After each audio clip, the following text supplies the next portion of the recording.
Here's what's going to happen. You get to help your little girl, and you get to take care of this custody thing, and I get to save my family. We do it once. The Olympics are going to be over, but there's going to be a crime wave of sorts hitting the small screen on February 26th, with the debut of Good Girls on NBC and McMafia on AMC that night. We robbed a grocery store. We actually got away with it. Like some smooth criminals. In a world where Breaking Bad established the heights of what trips to the underworld could be, the Christina Hendricks, Retta, and Mae Whitman-led drama from ex-Scandal co-EP Jenna Band is a surprising medal contender from the Comcast-owned network. For one thing, the Mad Men alum, who replaced Kathleen Rose Perkins from the original pilot, the Parks and Recreation vet, and the Arrested Development actor have a great dynamic as three broke suburban Michigan moms who turn to a heist with toxic consequences, as well as dealing with weak, unfaithful, and scheming men like those portrayed by Matthew Lillard, and a system that seems dedicated to grinding them and many American families down. My daughter needs this treatment. The drug you're talking about, it's 10 grand a month out of pocket. My husband and I work all the time.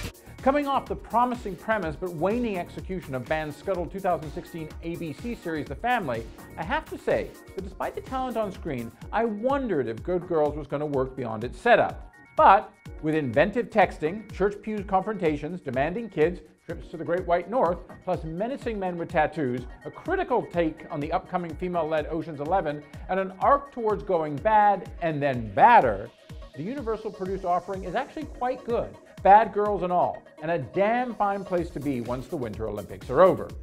I was born with a silver spoon in my mouth. I run my own firm. I'm very happy with my life. The same, sadly, cannot be said of the clearly pricey but plodding McMafia, which first aired over in the UK earlier this year. Now widely international in scope in an almost Olympics fashion, Russian-focused, dipped deep in dirty money, shady investors, and full of all the hard truths, family demands, and gangster tropes you'd expect, the terribly titled McMafia is AMC's hope in some ways to fill the space of 2016's Emmy-winning The Night Manager. Yet even with all the bells and whistles and a stirring lead in War and Peace's James Norton, the 8-part McMafia is barely a drop in the Tom Hiddleston, Olivia Colman, and Hugh Laurie stars limited series Deep Well. Your uncle promised I could use your fund to move my money around. Why would I say yes to you? I'm not a money launderer. I thought maybe you were tired of being the English gentleman. Starting with a hit, a charity gala, and a media lambasting, Kremlin string pulling that we've all gotten used to since the real-life fatal poisoning of an ex-KGB agent in London in 2006, and a vodka bottle full of Russian cliches, plus a crash course in franchise management, McMafia just doesn't go anywhere that a million airport novels and more haven't taken us before. And, I can't emphasize this enough, by the way, in the era of slow burn TV, it takes forever to get there, wherever it ends up trying to go. I'm a banker, not a gangster. These wars are fought in the boardrooms, not on the street. To protect your family, this is what you have to do.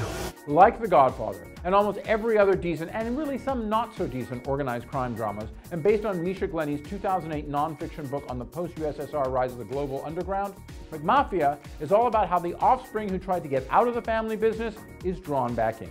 And in that way to slow cooking, it literally pulps and burns out any narrational nutrition it might have had for a shiny look, again, from what I've seen, that is mainly grease. So be healthy when you order off the TV menu on the 26th, and go for good with NBC's Good Girls, and know exactly what you're getting with McMafia.